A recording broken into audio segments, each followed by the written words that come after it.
এই গোল কাট সায়ার জন্য দুটো মাপ নিতে হয়, ঝুল আর কোমর। এখানে আমি একটা ড্রয়িং করে নিয়েছি।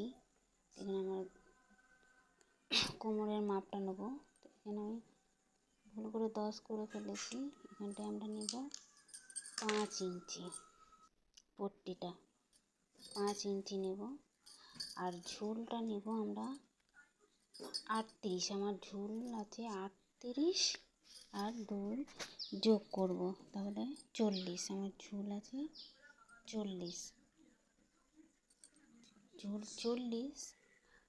আর এটাকে আমরা যা বাকি আছে সেটাকে আমরা 3 ভাগ করব। 3 ভাগ করে এই 3টে লম্বা লম্বা দাগ দিয়ে নেব।